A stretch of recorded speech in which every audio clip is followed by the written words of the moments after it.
Are you up for a challenge? Are you looking for some advanced care level houseplants to kind of really sink your teeth into and make sure that they are getting the best conditions that they can so they can thrive for the bragging rights, obviously? Or are you the kind of person who's wanting to know what these advanced plants are so you can avoid them like the plague? You ain't got no time for any of that hassle. Stick around in this video and let's look at some plants that, at least in my opinion, should be classed as a bit of an advanced care plant.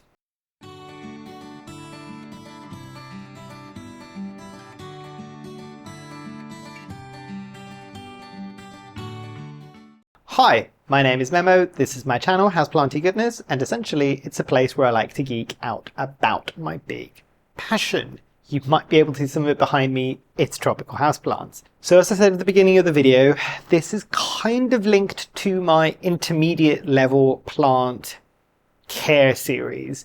This is looking more at some advanced plants, or at least ones that I would put into that category based on my experience with them. So I can talk about all of these plants because at some point or another I have owned these plants. I might still own quite a few of these plants. So and all the challenges that come with growing them. But yeah, I think without kind of faffing around too much, let's dive into the first one. Right, and because no advanced plant care video would be complete without this beauty, this is, and apologies for the little kind of a pest satchel there, or predatory mite satchel there. This is the Anthurium cutucuense, and yes, it's still alive for those that are questioning.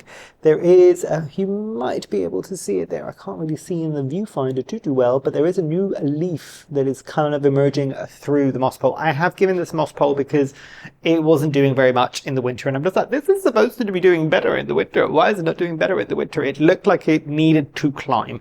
So I've given it that, and shock horror, as soon as I gave it a moss pole, a new leaf started emerging. So obviously it needed that in its life.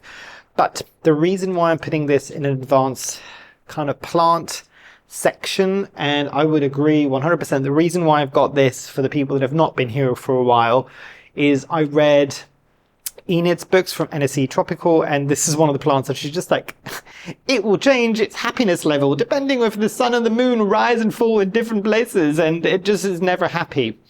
And I think she did mention that this is a plant, and I would agree, based on the research that I've been doing on this plant, this is a plant that is from higher altitudes. And I'll link a video that I've done about kind of natural habitat locations and altitudes for plants and what that might mean for us when we're caring for them and for the plants and their needs, basically.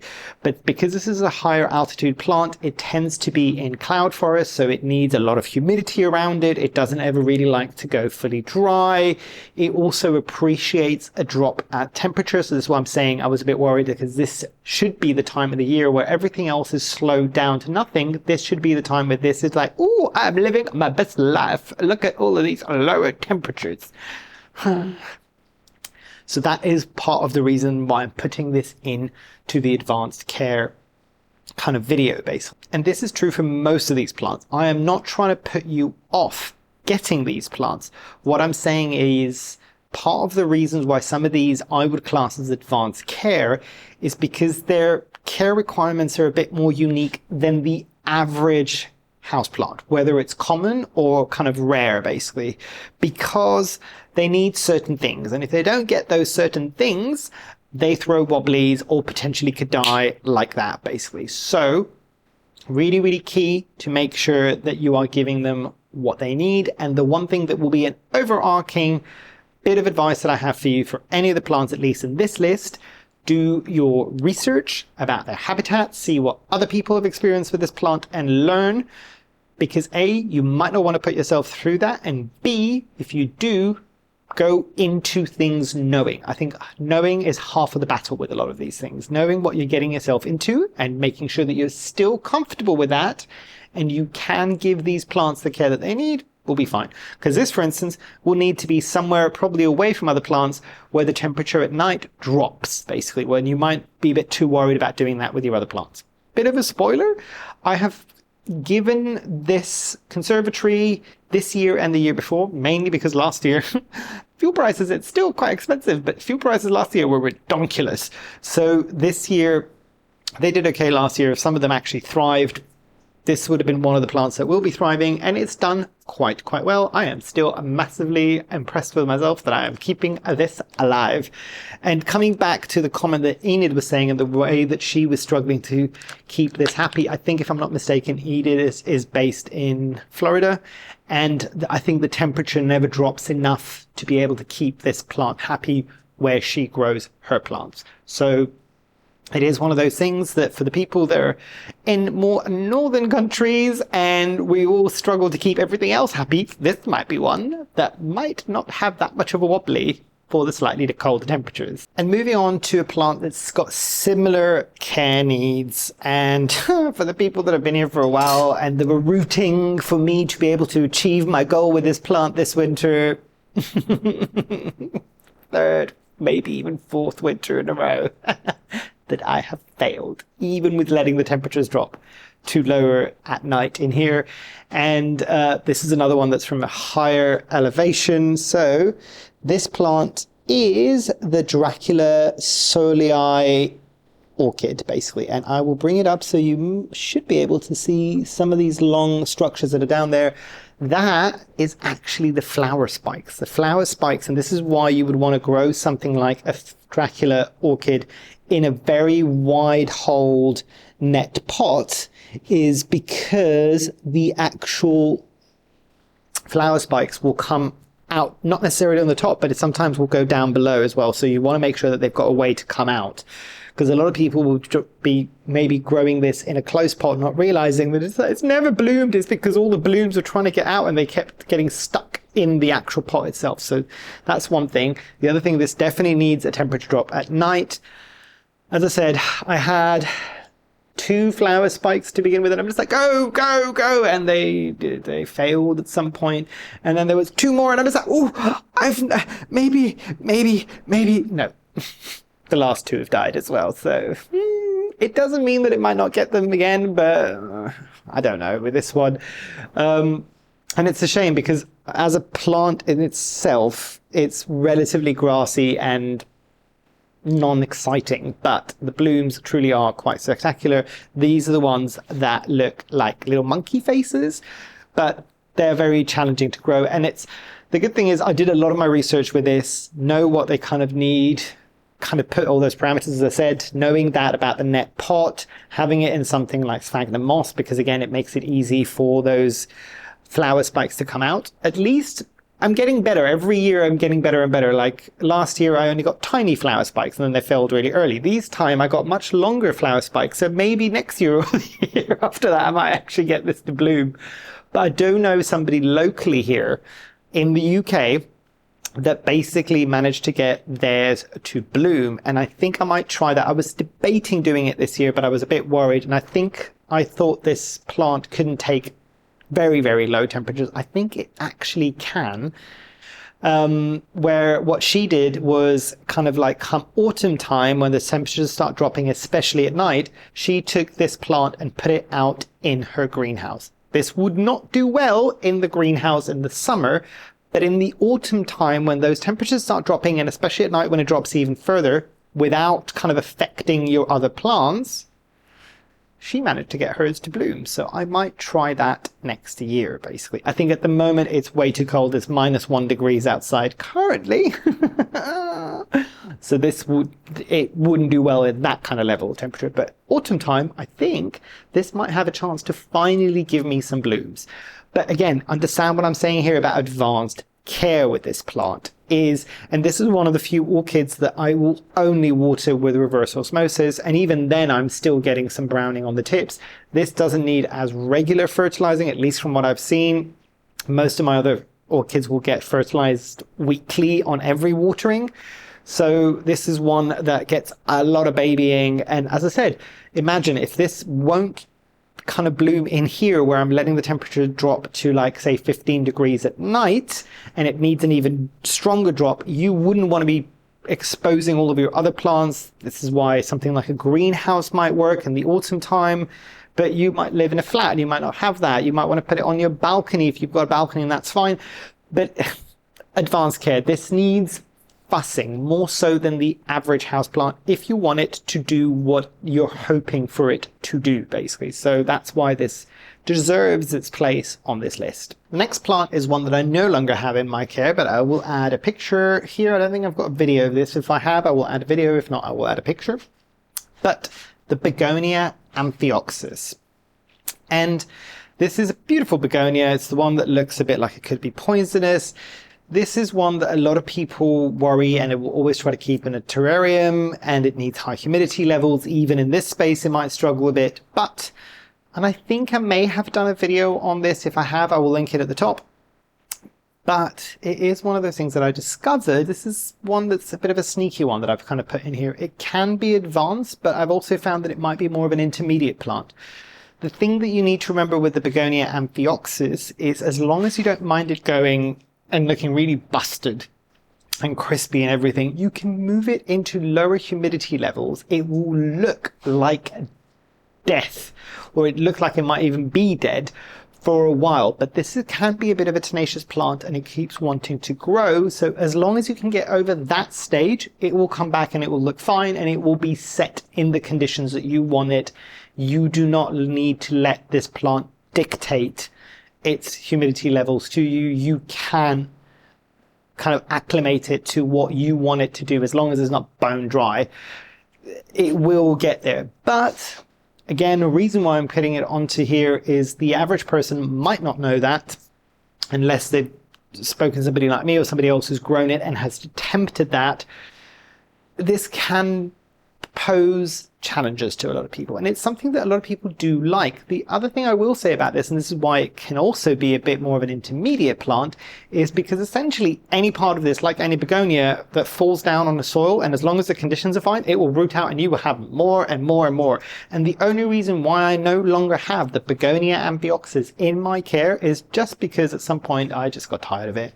So I have kind of exchanged a lot of kind of rooted cuttings with people at the London plant swaps, but in the end, my big mother plant was gifted to a planty friend who really wanted it, basically. And I'm just like, there you go, you can have it and it can give you joy. It's not giving me the joy that it used to, so enjoy, basically. But yeah, still a very, very near and dear place in my heart, because it's one of the few plants that I've ever had in my collection that looks like it could kill you, basically. The next thing is a collection of plants, of different types of plants. And in this, I will kind of group in, and this might be a bit controversial, carnivorous plants. Not all of them, but a lot of them, basically. So things like the Venus flytrap, the Sarracenias, the pitcher plants, sometimes the Dracaeras, the Pinguiculas. And it's predominantly for the fact that the reason why I'm putting it on here, they're not quite as extreme in their care needs as the cutucuense, but still, and I don't have any currently, I think, anywhere in my collection for me to show you. So I will hopefully be adding pictures or videos anywhere that I can add them, basically. But they are very specific in that they would need to have either rainwater or kind of reverse osmosis water or highly filtered water. They really, really do not do well with the chemicals that might be in regular tap water. So that is something that you need to remember. The other thing is the soil substrate that they want to be in. And I specifically said soil with this one. I think some of the carnivorous plants might be lithophytes. I might be entirely wrong about that, which means that they might be able to grow semi-hydroponically, but I don't take my word for that. I might just be kind of assuming a lot here. But the vast majority of them as well are used to growing, I think, near peat bogs as well. So not only do they need a soil kind of substrate, but they need a peat type soil as well. And I know this has been a debate with a lot of carnivorous growers for a long period of time to get the perfect carnivorous mix that doesn't involve peat. And I think it's been a while since I've heard anything about this.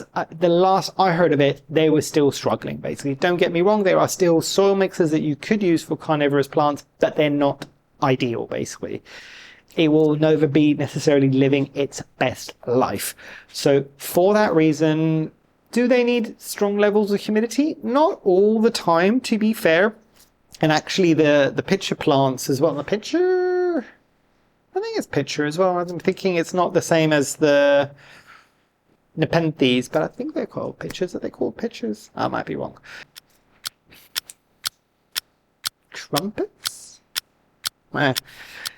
Sarracenia's pictures here versus the Nepenthes pictures here.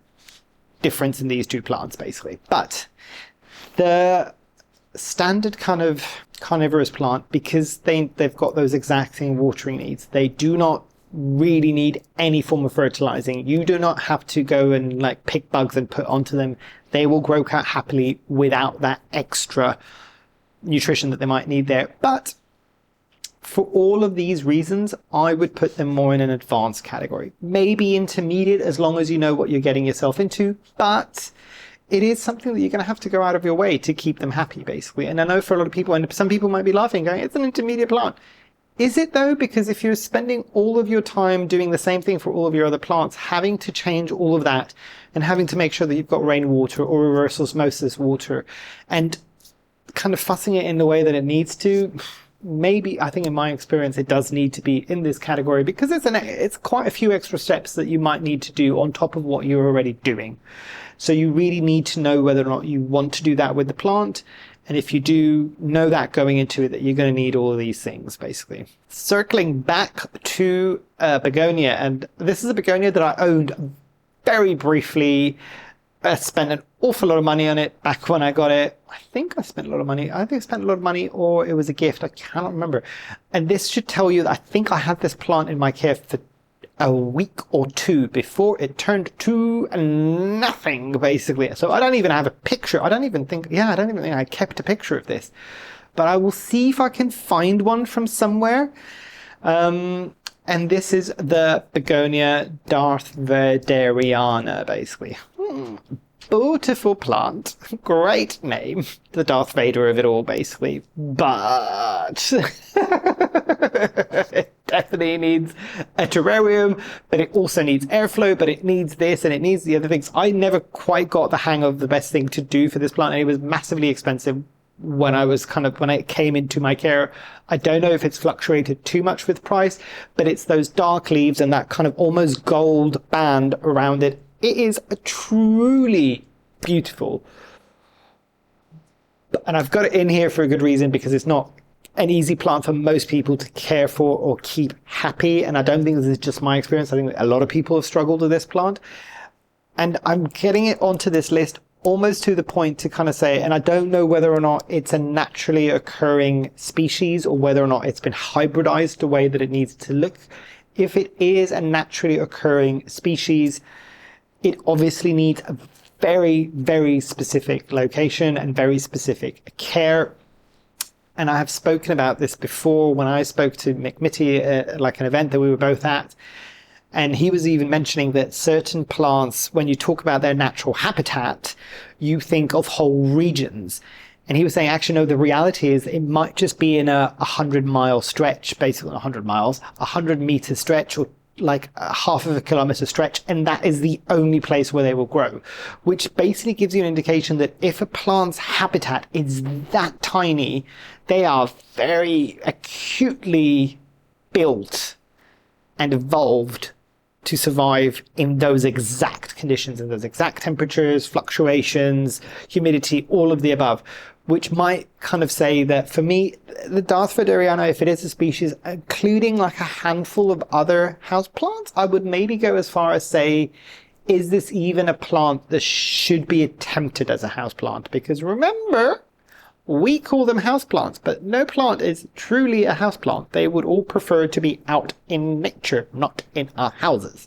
So, and there are certain plants that I just don't think cut out, or it's very difficult for us to give them the care that they need, unless you are like a botanical garden and things like that, where that is the purpose of it. You are scientists and you can replicate exactly those conditions for that exact plant, basically. And then it then becomes more of a science experiment than anything else.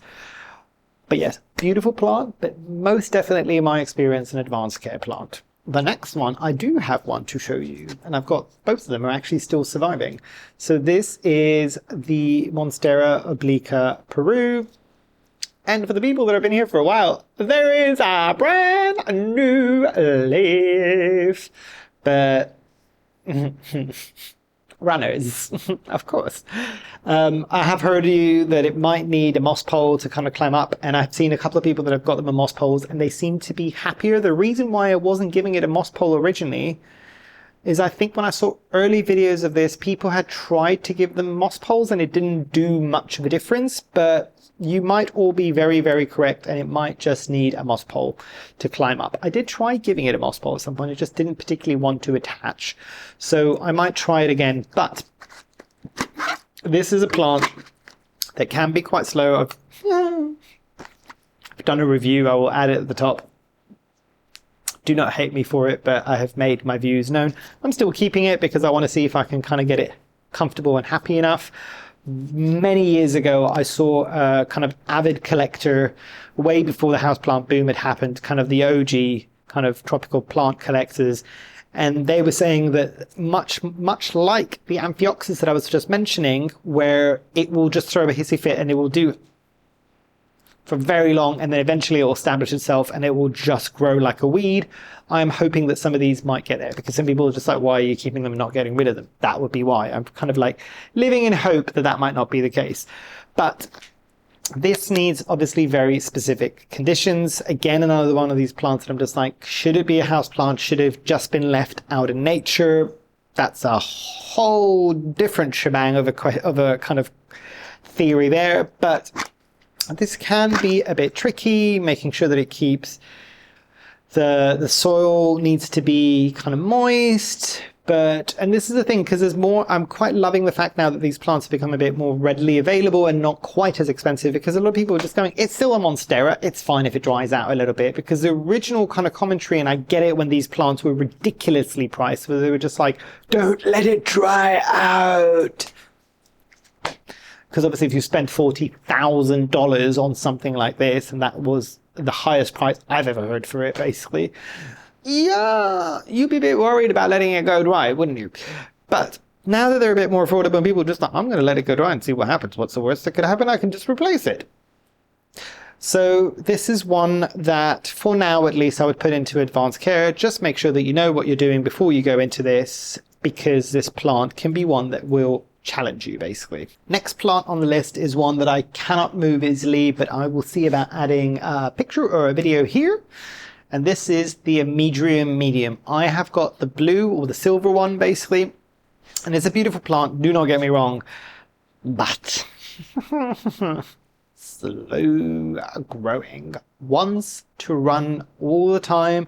You need to be kind of ready to give it something like a plank to attach to.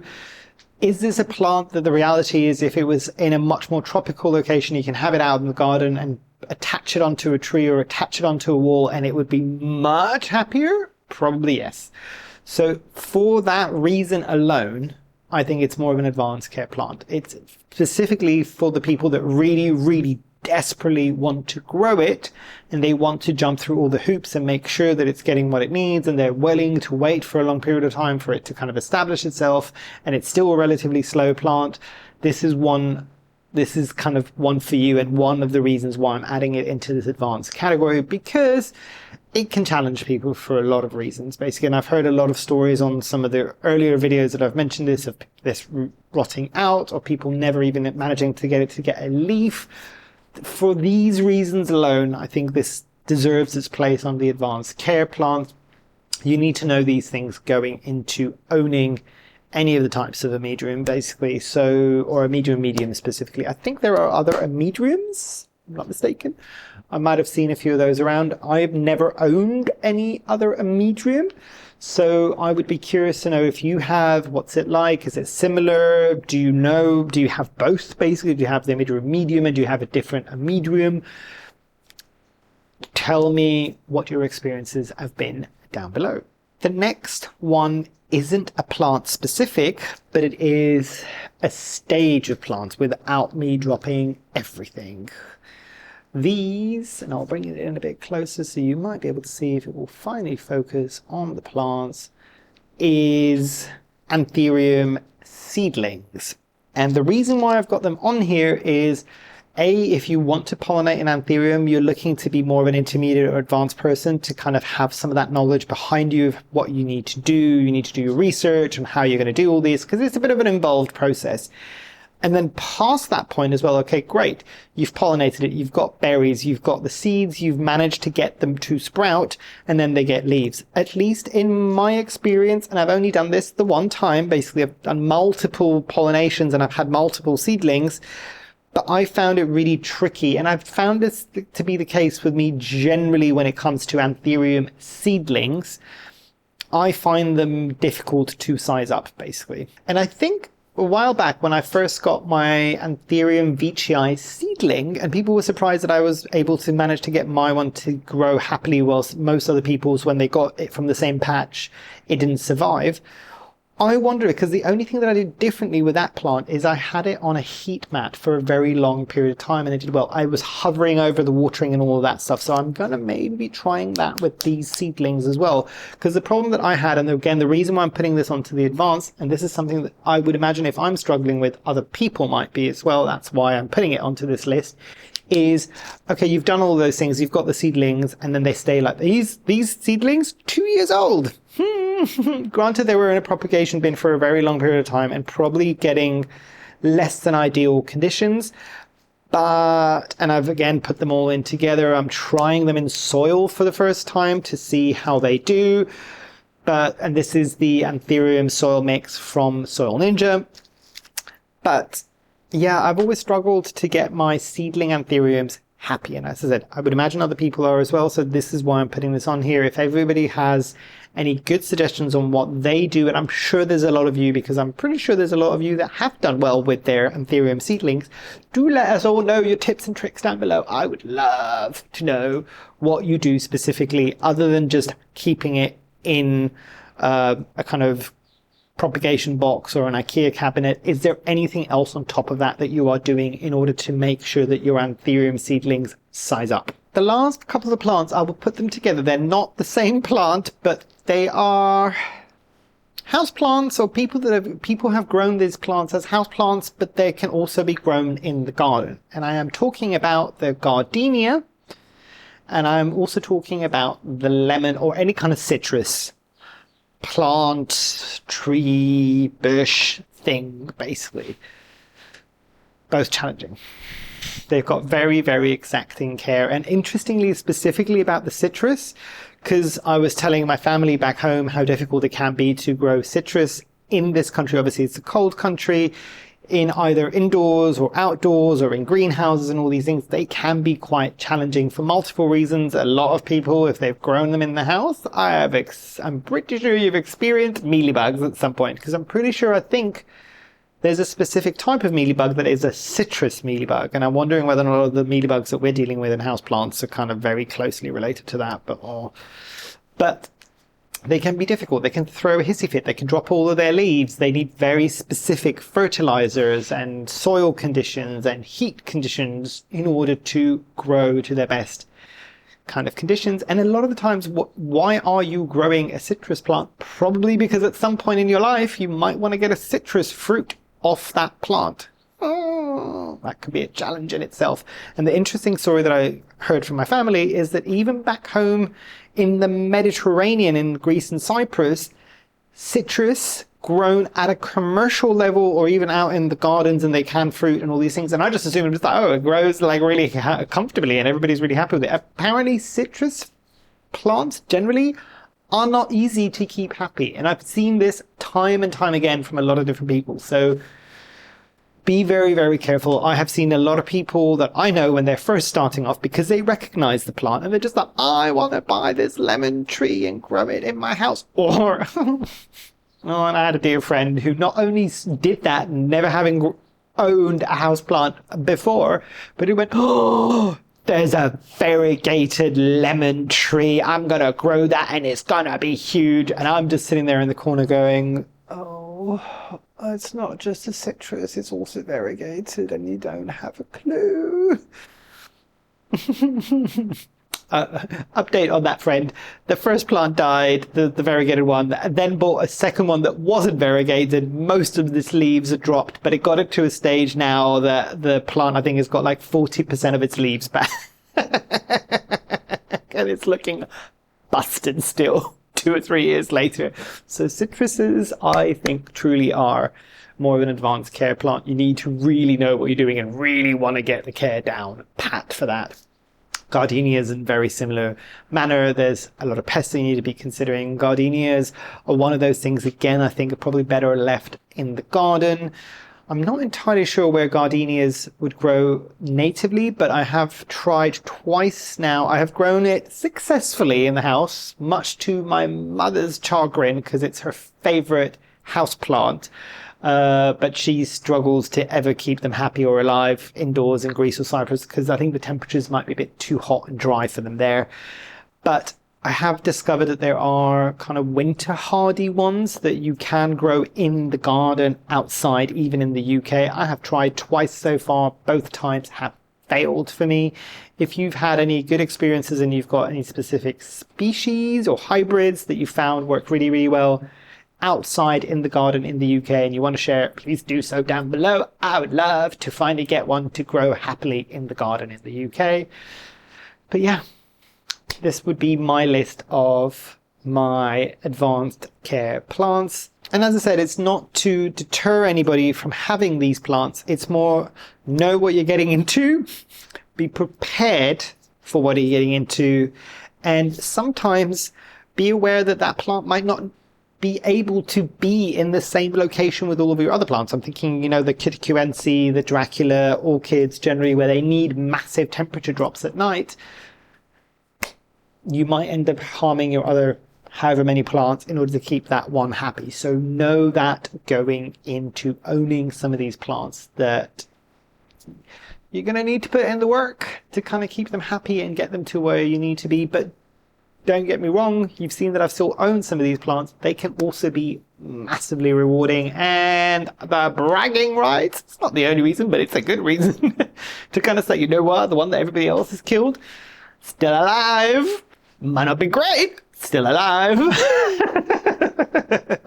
But yeah. Hopefully you've all enjoyed. Hopefully I shall see you here soon. And I truly, truly hope that you have a great rest of your day. Thanks. Bye.